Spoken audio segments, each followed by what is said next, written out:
اور اسی طرح چند وضاعین وہ بھی تھے کہ جنہوں نے زہد کے نام پر یہ کام شروع کیا کہ ضعیف روایات کے ذریعے مسلمانوں کو اللہ کی طرف بلایا جائے. اور اس کے بارے میں امام غزالی رحمہ اللہ نے ایک بہترین بات کی ہے. وہ کہتے ہیں کہ یہ ایک شیطانی فریب کاری ہے کہ سچ کو اختیار کرنے کے بعد انسان جھوٹ کی طرف جائے. جس طرح ہمارے ہاں بھی یہ بات مشہور ہے کہ جو فضائل اعمال ہیں نا، ان میں ضعیف احادیث کو قبول کیا جا سکتا ہے. آپ مجھے ایک بات بتائیں کہ رسول اللہ صلی اللہ علیہ وسلم کی جو سچی احادیث ہیں فضیلت کے بارے میں، کیا وہ کم ہیں کہ انسان جھوٹی روایات کو بیان کر کے مسلمانوں کو اس طرف بلائے؟ یہ امام غزالی رحمہ اللہ کا بڑا زبردست قول ہے. وہ کہتے ہیں اللہ اور اس کے رسول کے ارشادات کے بعد پند و نصائح کے لیے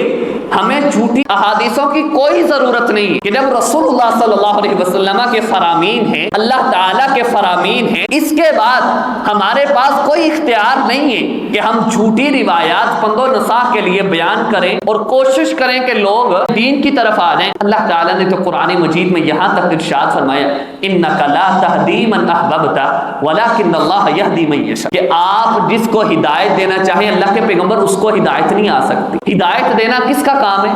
اللہ کا کام. آپ جو صحیح بات ہے، جو قرآن اور حدیث کی بات ہے، اس کو بیان کریں. آپ دیکھیں رسول اللہ صلی اللہ علیہ وسلم ابو طالب کے پاس گئے اور جا کر کے کہا میرے کان میں کلمہ پڑھ دو، میں آپ کی سفارش کروں گا. اب اللہ کے پیغمبر یہاں تک ارشاد فرما رہے ہیں لیکن کلمہ نہیں پڑھا. اِنَّكَ لَا تَهْدِي مَنْ أَحْبَبْتَ، آپ جتنی مرضی کوشش کریں ضعیف روایات موضوع بیان کرتے رہیں کہ لوگ دین کی طرف آ جائیں، دین کی طرف آ جائیں. جس کو رب نے لانا ہے اس نے آ ہی جانا ہے، اور جس نے نہیں آنا آپ جتنا مرضی پر تولتے رہیں، جتنا مرضی اس کے سامنے احادیث کو بیان کرے، اس نے نہیں آنا. ان الحمد للہ نحمده ونستعینه ونستغفره ونعوذ باللہ من شرور انفسنا ومن سیئات اعمالنا من يهده الله فلا مضل له ومن يضلل فلا هادي له واشهد ان لا اله الا الله وان محمدا عبده ورسوله. اما بعد فإن خير الحديث كتاب الله وخير الهدي هدي محمد صلى الله عليه وسلم وشر الأمور محدثاتها وكل محدثة بدعة وكل بدعة ضلالة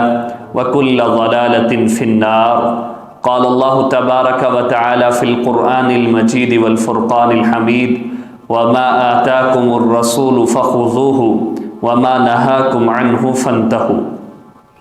ہر قسم کی حمد و ثنا اللہ جل جلالہ کی شان اقدس کے لیے خاص. وہ رب کریم جو تمام کائنات کا اکیلا خالق، مالک، رازق، داتا و گنج بخش ہے. اس کے بعد لاکھوں کروڑوں درود و سلام ہستی اقدس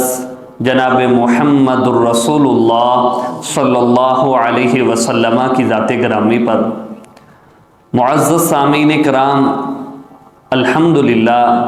مقبول احادیث کے حوالے سے بحث ہماری مکمل ہو چکی ہے. سب سے پہلے ہم نے حدیث کی قبولیت اور نامقبول ہونے کے حوالے سے پڑھا، اور اس میں ہم نے صحیح کی تعریف، صحیح لذاتہ لغیرہ، حسن لذاتہ حسن لغیرہ، اور پھر اصولیین کے ہاں ہم تک پہنچنے کے اعتبار سے جو حدیث کی اقسام ہیں، متواتر ہے، مشہور، عزیز، غریب ہے، اس کے متعلقہ بحث ہوئی. آج انشاءاللہ ہم غیر مقبول جو احادیث ہیں ان کے متعلقہ شروع کریں گے. تو سب سے پہلے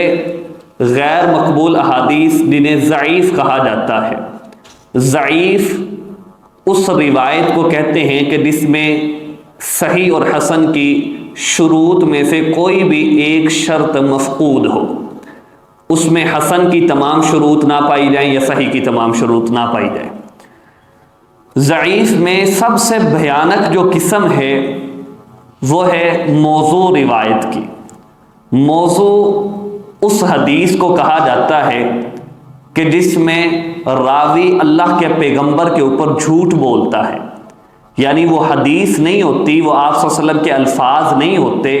وہ اس کو منسوب کرتا ہے رسول اللہ صلی اللہ علیہ وسلم کے متعلقہ. اور آج انشاءاللہ میں اس کے اوپر ہی گفتگو کروں گا. سب سے پہلے تھوڑا سا اس کا بیک گراؤنڈ آپ سمجھ لیجئے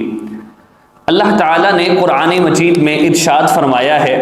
انا نحن نزلنا الذکر وانا لہ لحافظون، کہ ہم نے قرآن مجید کو نازل کیا اور ہم اس کی حفاظت کرنے والے ہیں۔ یہ بات بالکل روز روشن کی طرح عیاں ہے کہ کوئی بھی شخص قرآن مجید میں تحریف نہیں کر سکتا، نہ معنوی طور پر بعض لوگوں نے کرنے کی کوشش کی ہے لیکن وہ پکڑے جاتے ہیں اور اس میں تحریف نہیں ہو سکتی، اور الفاظ کے طور پر تو ممکن ہی نہیں ہے، حتیٰ کہ اللہ تعالیٰ نے قرآن مجید میں کہا کہ تم اس جیسی کوئی ایک سورت ہی لے آؤ، چند آیات ہی لے آؤ، ایک آیت ہی لے آؤ، اور یہ ان کے لیے ممکن ہی نہیں ہے۔ اس دور سے لے کر کے آج تک بلکہ قیامت تک یہ ممکن ہی نہیں ہے کہ قرآن مجید جیسی کوئی ایک آیت بھی لے کر کے آ جائے۔ لیکن دوسری جو وحی ہے رسول اللہ صلی اللہ علیہ وسلم پر وحی غیر مطلوب جسے حدیث کہا جاتا ہے، اس کے اندر آپ صلی اللہ علیہ وسلم کے جو الفاظ ہیں وہ بھی بڑے زبردست اور جچے تلے الفاظ ہیں، اور ان کے اندر بھی فصاحت و بلاغت بھرپور ہے۔ آپ کسی بھی صحیح روایت کو دیکھیے تو اس سے رسول اللہ صلی اللہ علیہ وسلم کے الفاظ کی وہ مٹھاس ملتی ہے، وہ فصاحت و بلاغت ملتی ہے جو کسی اور عربی کی کتاب میں نہیں ملتی، اور کسی بڑے سے بڑے عربی دان یا شعراء کی کلام کے اندر بھی وہ فصاحت و بلاغت نہیں ہے جو رسول اللہ صلی اللہ علیہ وسلم کی احادیث کے اندر ہے۔ لیکن پھر بھی چونکہ بشر ہیں، رسول اللہ صلی اللہ علیہ وسلم کے الفاظ کو وہ اعجازی حیثیت نہیں ہے، اس کے اندر آپ صلی اللہ علیہ وسلم کے الفاظ کے اندر اس طرح کا کلام کہ جس کے اندر نیا رنگ آ جائے، آپ صلی اللہ علیہ وسلم کے الفاظ کی طرح کے چند الفاظ بنا کر کے منسوب کر دیے جائیں، اس کا اندیشہ موجود تھا، اور رسول اللہ صلی اللہ علیہ وسلم کو بھی اس بات کا پتہ تھا کہ میرے بعد ایسا ہو سکتا ہے۔ آپ صلی اللہ علیہ وسلم نے اسی وجہ سے ایسے لوگوں کے متعلقہ رہنمائی بھی کی، اور ایسا کرنے والوں کے متعلقہ آپ صلی اللہ علیہ وسلم نے وعید بھی سنائی، جیسا کہ صحیح بخاری کے اندر 106 نمبر حدیث ہے۔ سیدنا علی رضی اللہ تعالیٰ عنہ بیان کرتے ہیں کہ رسول اللہ صلی اللہ علیہ وسلم نے فرمایا لا تکذبوا علی فإنہ من کذب علی فلیلج النار، کہ میرے اوپر جھوٹ نہ باندھو، میری طرف جھوٹ کو منسوب نہ کرو، جو کوئی شخص ایسا کرتا ہے تو وہ ضرور جہنم کے اندر داخل ہوگا۔ اللہ کے پیغمبر کو پہلے اس بات کا اندازہ تھا کہ لوگ میری طرف غلط باتوں کو منسوب کریں گے، اور اسی طرح سلمہ بن اکوع رضی اللہ تعالیٰ عنہ وہ بیان کرتے ہیں، یہ بھی صحیح بخاری کے اندر 109 نمبر حدیث ہے کہ رسول اللہ صلی اللہ علیہ وسلم سے میں نے سنا من یقل علی ما لم اقل فلیتبوأ مقعدہ من النار، کہ جو شخص ایسی بات کرتا ہے جو میں نے نہیں کی اور منسوب میری طرف کر دیتا ہے، میرا نام لے کر کے کسی بات کو بیان کیا جاتا ہے حالانکہ وہ میں نے الفاظ نہیں کہے، فلیتبوأ مقعدہ من النار، آپ نے فرمایا کہ وہ اپنا ٹھکانہ جہنم میں بنا لے۔ اور اسی طرح سیدنا مغیرہ بن شعبہ رضی اللہ تعالیٰ عنہ، یہ بھی صحیح بخاری کے اندر ہے، 1291 نمبر حدیث ہے، رسول اللہ صلی اللہ علیہ وسلم سے سنا انہوں نے کہ آپ صلی اللہ علیہ وسلم نے فرمایا ان کذبا علی لیس ککذب علی احد من کذب علی متعمدا فلیتبوأ مقعدہ من النار۔ آپ صلی اللہ علیہ وسلم نے فرمایا کہ کسی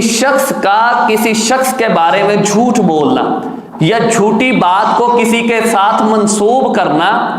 اور میری طرف کسی بات کو منسوب کرنا، جھوٹی بات کو، وہ ایک جیسا نہیں ہے۔ ایک شخص ہے وہ کسی کی طرف جھوٹی بات منسوب کرتا ہے، کسی کے ذمے لگاتا ہے یا خود جھوٹ بولتا ہے، یہ بھی ایک بہت بڑا گناہ ہے، کبیرہ گناہ ہے، اکبر الکبائر میں ہے، لیکن اللہ کی پیغمبر کی ذات کی طرف منسوب کر کے جھوٹ بولنا یا اس سے بھی بڑا گناہ ہے۔ اور آپ صلی اللہ علیہ وسلم نے فرمایا من کذب علی متعمدا فلیتبوأ مقعدہ من النار، کہ جو کوئی شخص ایسا کرتا ہے، میری طرف جھوٹی بات کو منسوب کرتا ہے، تو وہ اپنا ٹھکانہ جہنم میں بنا لے۔ صرف یہاں تک اللہ کے پیغمبر نے نہیں بیان کیا کہ وعید بیان کی اور اس کے بعد بات ختم، نہیں، رسول اللہ صلی اللہ علیہ وسلم نے اپنی امت کو متنبع کیا ہے، بتلایا ہے کہ میری امت میں سے چند لوگ دجال کذاب اس طرح کے آئیں گے جو میری طرف بات کو منسوب کریں گے، یعنی خطرے سے پہلے آگاہ کیا رسول اللہ صلی اللہ علیہ وسلم، جس طرح کہ صحیح مسلم کے اندر مقدمہ کے اندر 16 نمبر حدیث ہے، رسول اللہ صلی اللہ علیہ وسلم نے فرمایا یکون فی آخر الزمان دجالون کذابون یأتونکم من الاحادیث ما لم تسمعوا انتم ولا آباؤکم فإیاکم وإیاہم لا یضلونکم ولا یفتنونکم۔ اللہ کے پیغمبر نے ارشاد فرمایا کہ میرے بعد آخری زمانے میں کچھ اس طرح کے جھوٹے اور دجال آئیں گے جو میری طرف باتوں کو منسوب کریں گے، میری طرف باتوں کو لگائیں گے، اور وہ ایسی باتیں ہوں گی کہ جو نہ آپ نے سنی ہوں گی نہ آپ کے آباء و اجداد نے سنا ہوگا ان کو، اس طرح کی باتیں بیان کریں گے۔ فَإِيَّاكُمْ وَإِيَّاهُمْ لَا يُضِلُّونَكُمْ وَلَا يَفْتِنُونَكُمْ، آپ ان سے بچیں اور ان سے بچائیں، اور وہ کہیں آپ کو گمراہ نہ کر دیں، کہیں آپ کو فتنے میں مبتلا نہ کر دیں۔ رسول اللہ صلی اللہ علیہ وسلم نے اپنے صحابہ کو اور اسی طرح بعد میں آنے والی اپنی امت کو اس سے متنبع کیا اور اس بات کو واضح کر دیا کہ صرف صحیح احادیث کو نہیں بیان کیا جائے گا، کچھ لوگ آئیں گے جو احادیث کو وضع کریں گے، یعنی آپ صلی اللہ علیہ وسلم اس خطرے سے خود آگاہ بھی تھے اور آگاہ کیا بھی ہے اپنی امت کو۔ اب جہاں تک بات ہے صحابہ کی، جس طرح ہم نے پہلے بھی میں نے بھی عرض کیا کہ الصحابہ کلہم عدول، صحابہ سارے کے سارے عادل ہیں، اور صحابہ اکرام نے جب تک یہ جماعت رہی ہے، سلف رہے ہیں، تب تک کسی اس ایسی بات کا پیدا ہونا یہ ممکن ہی نہیں تھا کہ کوئی صحابی اللہ کے پیغمبر کے اوپر جھوٹی بات کرے، اور حالانکہ وہ خود اس بات سے آگاہ تھے کہ رسول اللہ صلی اللہ علیہ وسلم نے کس کس طرح کی وعید سنائی ہے۔ آپ یہی حدیث لے لیجئے، اس حدیث کو روایت کرنے والے 61 صحابہ اکرام ہیں۔ آپ اندازہ کیجئے کہ 61 صحابہ اکرام اس روایت کو بیان کرتے ہیں کہ جس نے جھوٹ بولا آپ صلی اللہ علیہ وسلم کی ذات کے اوپر وہ اپنا ٹھکانہ جہنم میں بنا لے۔ اب ان عظیم ہستیوں سے تو یہ ممکن ہی نہیں تھا کہ صحابہ اپنی طرف سے کوئی ضعیف روایت کوئی بات کریں اور پھر وہ آپ صلی اللہ علیہ وسلم کی طرف منسوب کر دیں، بلکہ صحابہ سے تو جھوٹ بولنا ہی ممکن نہیں تھا۔ آپ صلی اللہ علیہ وسلم نے تربیت ہی ایسی کی تھی کہ جو صحابہ ہیں ان سے جھوٹ بولنا ہی ممکن نہیں تھا۔ لیکن جب اس کے بعد تابعین کا دور آیا اور اس کے اندر سیاسی اختلافات اور اقتدار کے لیے باہمی رسہ کشی شروع ہوئی، تو بعض لوگوں نے اپنی طرف سے احادیث کو گھڑنا شروع کر دیا، اور اس کے اندر 3 بڑے فیکٹر ہیں جس کی وجہ سے احادیث کو گھڑا گیا۔ ویسے تو 5 ہیں جن کو میں آج بیان بھی کروں گا، 3 بڑے فیکٹر ہیں جن کی وجہ سے احادیث کو وضع کیا گیا۔ سب سے پہلے تو یہ ہوا کہ جب سیاسی اور اقتدار کی باہمی رسہ کشی شروع ہوئی تو اپنے حاکم کو، اپنے اس دور کے امیر کو خوش کرنے کے لیے احادیث کو گڑا جانے لگا، وضع کیا جانے لگا، دوسروں کے خلاف باتیں لگائی جانے لگی۔ اور دوسرا بڑا فیکٹر یہ ہے کہ جب لوگ تابعین کے دور میں مسلمان ہونا شروع ہوئے اور اسی طرح صحابہ اکرام کے دور میں، تو ان میں ایک بڑی جماعت وہ تھی جو مسلمانوں کے بارے میں مسموم ارادے رکھتی تھی۔ وہ مسلمان نہیں ہونا چاہتے تھے، وہ بدلہ لینا چاہتے تھے مسلمانوں سے کہ ہم مسلمانوں سے لڑائی کر کے تو ان کو زیر نہیں کر سکتے، لڑائی کر کے تو ان کے اوپر ہم حاوی نہیں ہو سکتے، کوئی ایسا طریقہ اختیار کیا جائے کہ جس کی وجہ سے ہمیں ہمارا پتہ بھی نہ چلے اور ہم مسلمانوں کے درمیان شدید قسم کی نفرت بھی پھیلا دیں اور ان کے عقائد سے بھی پیچھے ہٹا دیں۔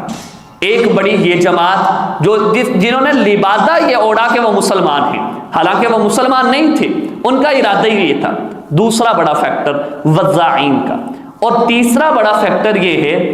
کہ جب لوگ مسلمان ہوئے تو ان مسلمان ہونے والوں میں ایک بڑی تعداد وہ تھی کہ جو اپنے اپنے مذاہب سے بالکل ہی اس طرح تھے کہ نفرت والے تھے، ان کے دلوں میں اپنے مذہب کے بارے میں بڑا نفرت، اور جس طرح کے عیسائی ہیں تو ان کے سامنے یہ تھا کہ ہمارے مذہب کے اندر تو جو بڑے بڑے ہیں، جو پادری ہیں، ان کو نوازا جاتا ہے،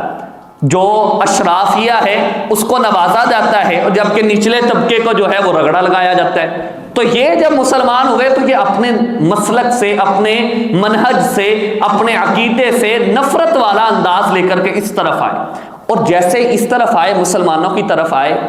تو انہوں نے رہبانیت والی زندگی کو اختیار کیا، انہوں نے صرف فضائل کو سامنے رکھا اور دنیا داری کو چھوڑ دینا، ترک دنیا کو اختیار کرنا، اور صرف للہیت اور اللہ تعالیٰ کے لیے سب کچھ کرنا، قسم پرسی والی زندگی گزارنا،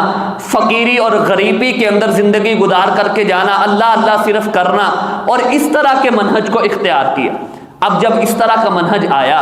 تو اس منہج کے اندر انہوں نے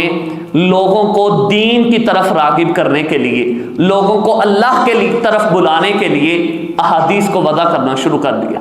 اپنی طرف سے ایسی روایات گھڑی اور بنائیں کہ جس کی وجہ سے لوگ دنیا کو چھوڑ کر کے صرف اللہ کی طرف لگ رہے ہیں، ہر وقت للہیت کی طرف، سبحان اللہ والحمدللہ، اس کے فضائل اتنے بیان کر دیے کہ لوگ اس کی طرف لگیں اور دنیا داری کو ترک کر دیں۔ یہ تین بڑے فیکٹر تھے جس کی وجہ سے یہ احادیث کو وضع کیے جانے لگے۔ اس کے علاوہ بھی ہیں، میں ان کا بھی تذکرہ کرتا ہوں۔ سب سے پہلے ان دو چیزوں کو ہم اپنے سامنے دیکھتے ہیں کہ ایک وہ لوگ جنہوں نے لبادہ تو مسلمانوں کا اڑا، اور اس کے بعد جو ہے وہ مسلمانوں کے اندر اس طرح کا پروپیگنڈا شروع کیا کہ ضعیف روایات وضع کرنا شروع کی اپنی طرف سے اور آپ صلی اللہ علیہ وسلم کی طرف منسوب کرنا شروع کیا۔ اور دوسرا وہ لوگ کہ جنہوں نے اپنی طرف سے سوچ کر کے مسلمانوں کو اللہ کی طرف ملانے کا ایک طریقہ اپنایا، ایک منہج اپنایا، اور یہ بات کرنا شروع کر دی کہ فضائل اعمال کے اندر ضعیف احادیث قبول ہیں، آپ فضائل اعمال میں احادیث کو قبول کر سکتے ہیں، فضیلت کو بیان کر سکتے ہیں۔ اس کے علاوہ بھی کچھ لوگ ہیں جو بڑے نیک پارسا تھے لیکن احادیث ان کی قبول نہیں کی جاتی تھی، جس طرح کہ امام مسلم رحمہ اللہ نے صحیح مسلم کے مقدمہ کے اندر ذکر کیا ہے، ایک فقیہ ہیں عبداللہ بن زکوان القرشی، ابی زناد کے نام سے یہ مشہور ہیں، ان کا ایک قول ذکر کیا ہے، کہتے ہیں ادرکت بالمدینۃ مئۃ کلہم مأمون وما یؤخذ عنہم الحدیث یقال لیس من اہلہ۔ یہ امام مسلم جو ہیں وہ صحیح مسلم کے مقدمے میں اس کو ذکر کرتے ہیں، کہتے ہیں کہ ابو زناد فرماتے ہیں میں مدینہ کے 100 بہترین لوگوں سے ملا، وہ ایسے لوگ تھے کہ جو امین تھے، امانت دار تھے، وہ اس طرح کے تھے جو معتبر تھے اور بڑی زہد اور ورع کے اندر سب سے اوپر تھے، لیکن ان سے حدیث نہیں لی جاتی تھی، حدیث کے معاملے میں ان سے حدیث کے معاملے میں چھوڑ دیا جاتا تھا، ان سے احادیث کو نہیں لیا جاتا تھا۔ اور اسی طرح ایک امام یحییٰ بن سعید القطان کا بھی ایک قول ذکر کرتے ہیں صحیح مسلم کے مقدمہ کے اندر ہی کہ لم نر الصالحین فی شیء اکذب منہم فی الحدیث، کہ ہم نے جتنے بھی صالحین کو دیکھا ہے نا، ان کو حدیث کے معاملے میں جتنا جھوٹ بولتے پایا ہے اس کے علاوہ نہیں پایا۔ وجہ کیا ہے کہ وہ جس طرح خود زہد اور ورع کے اندر تھے،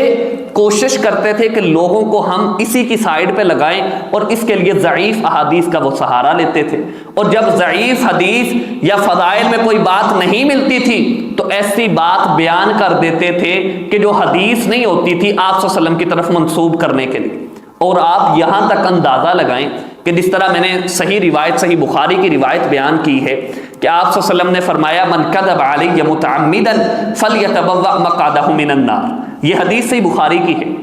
وضاعین نے کوشش کی کہ اس حدیث کے اندر بھی چند الفاظ ایڈ کر دیں،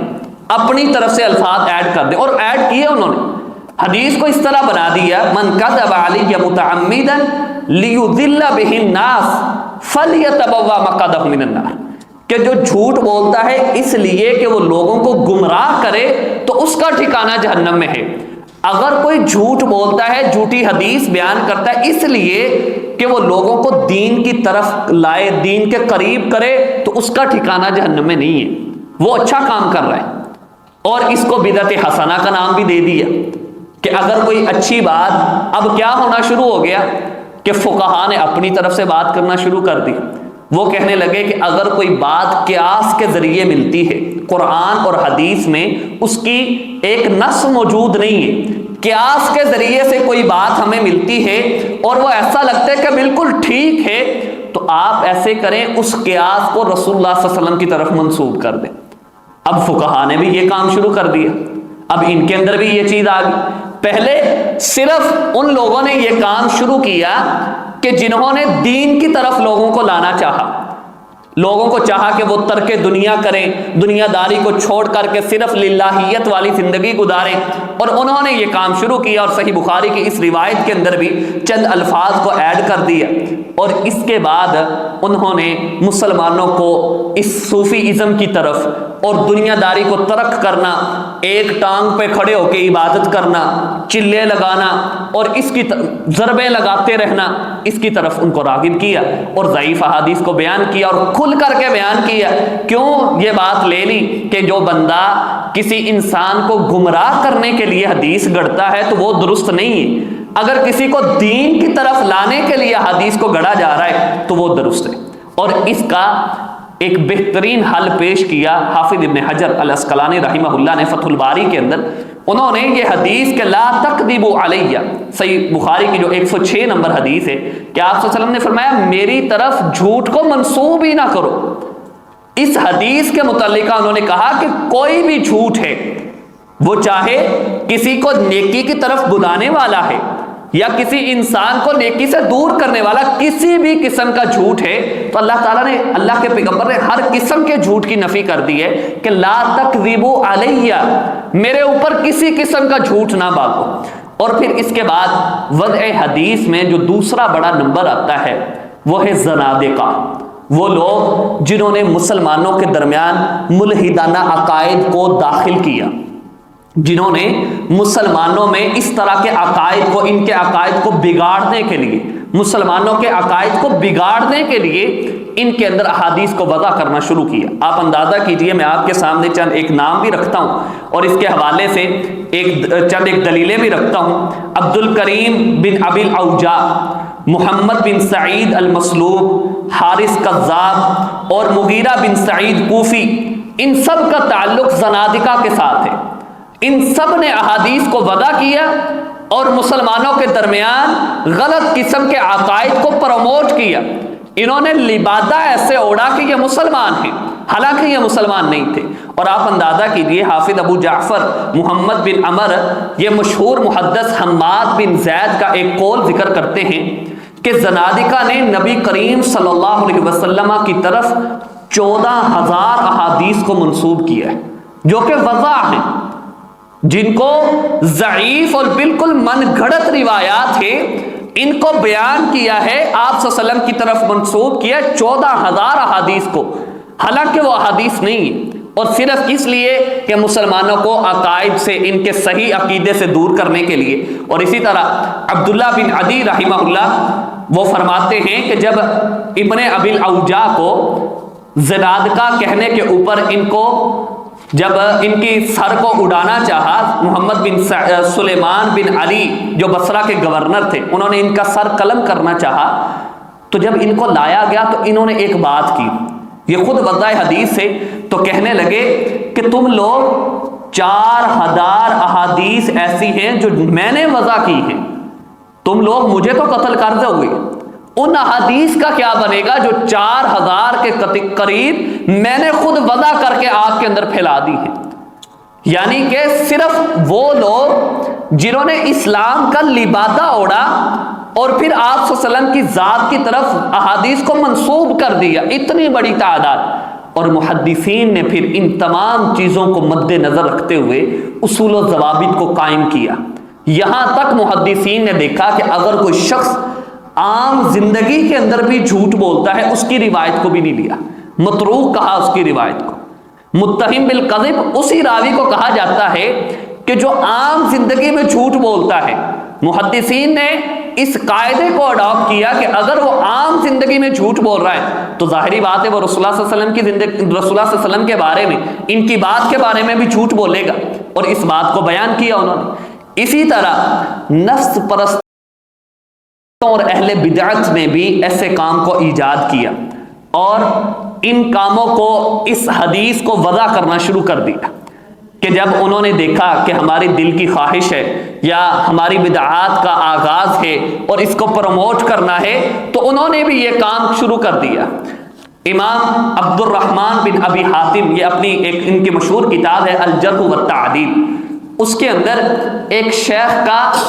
ایک قول ذکر کرتے ہیں جو کہ خوارج میں سے ہیں۔ یہ پہلے حدیث کو وضع کیا کرتے تھے اور اس کے بعد انہوں نے حدیث وضع کرنا چھوڑ دی، توبہ طائب ہو گئے، تو وہ اپنا قول خود اپنی بات بتاتے ہیں۔ الجرح والتعدیل کے اندر وہ لکھتے ہیں کہ اس بات کو نگاہ میں رکھو کہ تم دین کس سے لے رہے ہو، کس سے احادیث کو لے رہے ہو، اس بات کو ذہن میں رکھو، کیونکہ ہمارا حال یہ تھا کہ جب ہمیں کوئی چیز پسند ہوتی تو ہم اس بات کو رسول اللہ صلی اللہ علیہ وسلم کی طرف منسوب کر دیتے تھے۔ یعنی یہ توبہ طائب ہونے کے بعد اپنی بات بتا رہے ہیں کہ جب ہمیں کوئی بات اچھی لگتی، بھلی لگتی، پسند ہوتی تو ہم رسول اللہ صلی اللہ علیہ وسلم کی طرف منسوب کر دیتے اور اس کو حدیث کا نام دے دیتے۔ یعنی اہل بدعت اور اپنے نفس کی پیروی کرنے والوں نے بھی احادیث کو وضع کرنا شروع کر دیا۔ اور اسی طرح امام ابو عبداللہ الحاکم رحمہ اللہ وہ بھی یہ لکھتے ہیں کہ محمد بن قاسم جو ہیں، یہ مرجیہ فرقے کے رؤساء میں سے ہیں،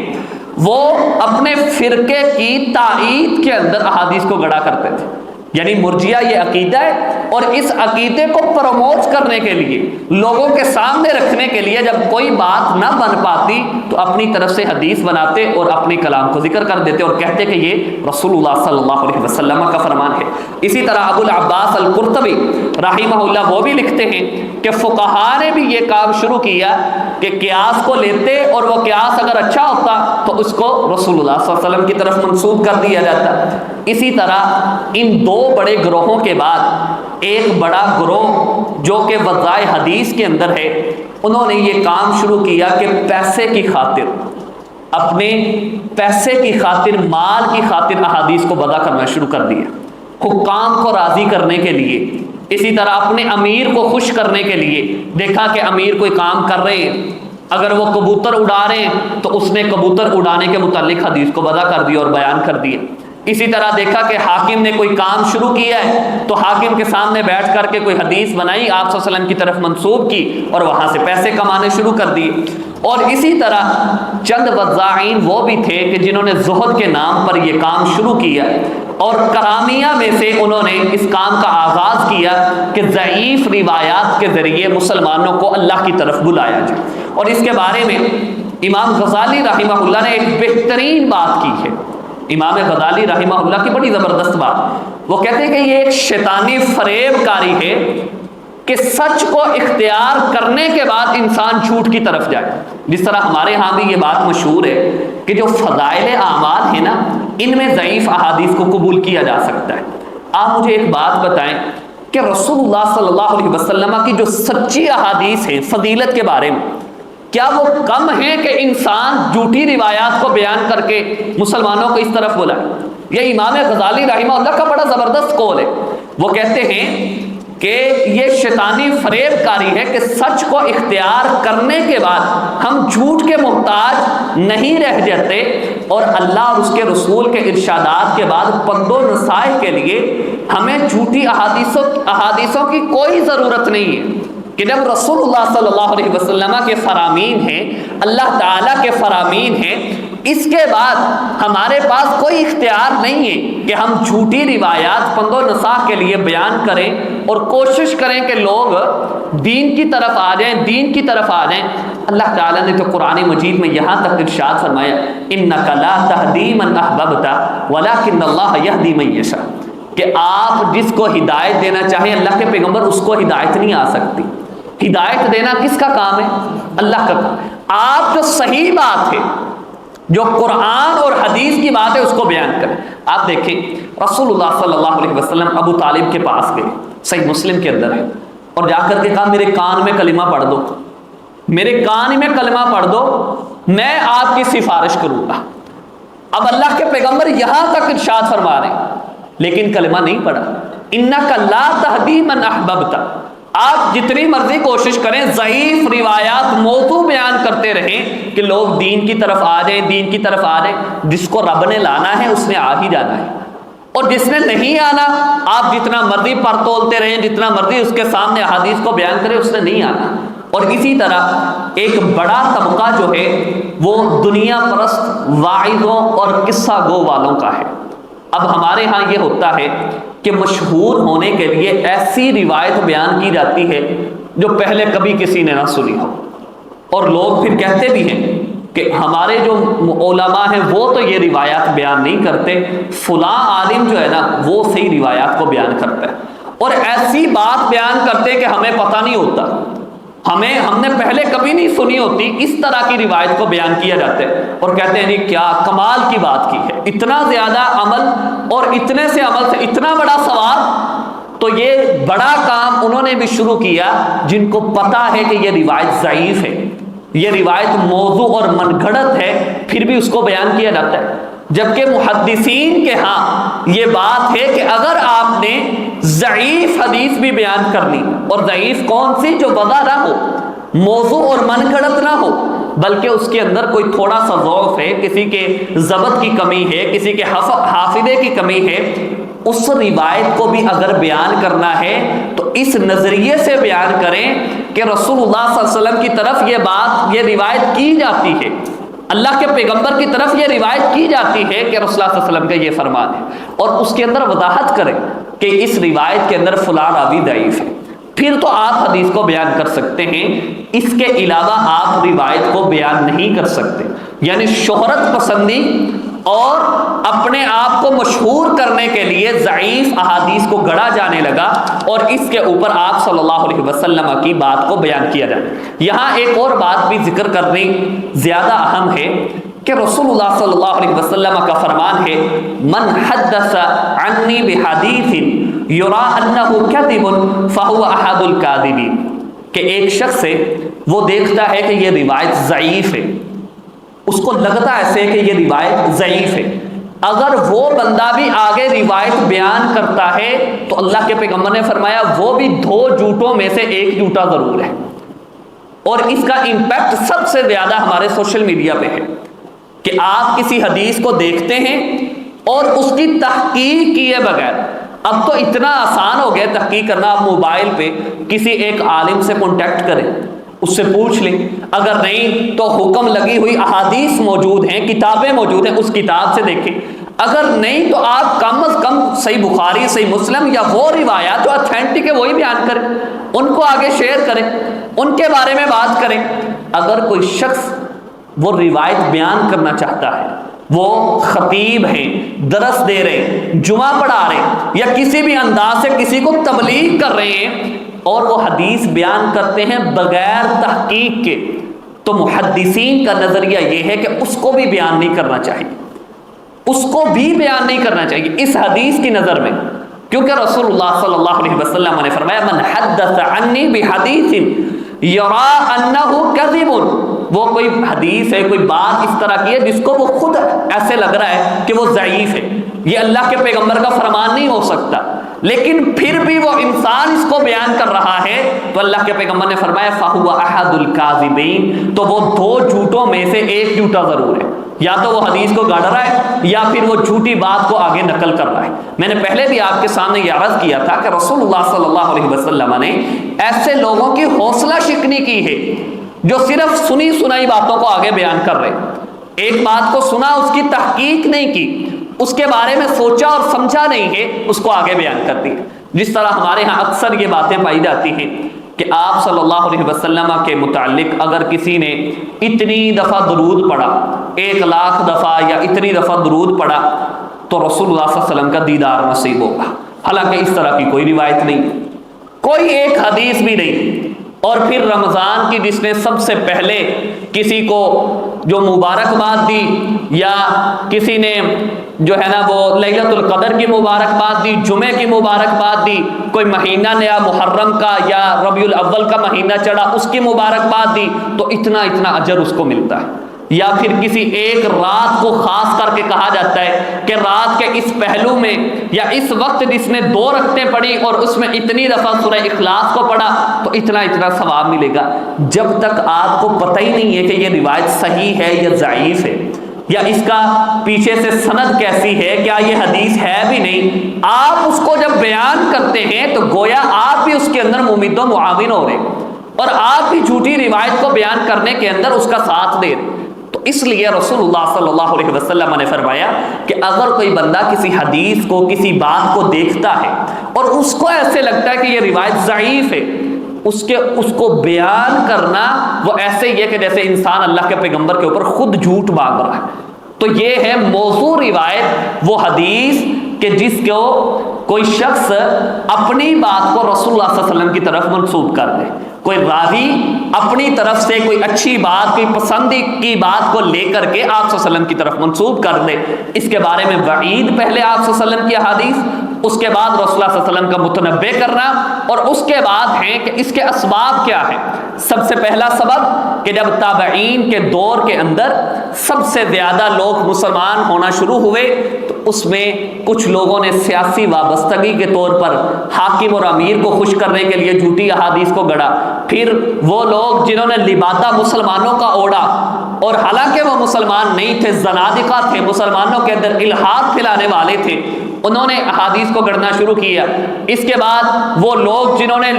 انسانوں کو، مسلمانوں کو اللہ کی طرف بلانا چاہا اور صوفی ازم اور اس طرح کا فنا فی اللہ کا کوئی ایک اس طرح کا منہج پیش کیا، انہوں نے ضعیف احادیث کو گڑھنا شروع کیا۔ اور اس کے بعد پیسے کی غرض سے حاکم کے ساتھ روابط کو قائم کرنے کے لیے، ان کی پسندیدگی کو حاصل کرنے کے لیے احادیث کو گڑھا جانے لگا۔ پھر اس کے بعد جو ہے وہ لوگ جنہوں نے اپنی شہرت کے لیے خود پسندی کے طور پر احادیث کو بیان کرنا، وضع کرنا شروع کیا، اور پھر اس کے بعد وہ لوگ جو ضعیف احادیث کو، وضع روایات کو بیان کرتے ہیں، وہ بھی ان کے ممد و معاون ہیں۔ اس کے بعد ہے کہ ضعیف احادیث کو پرکھا کیسے جائے گا،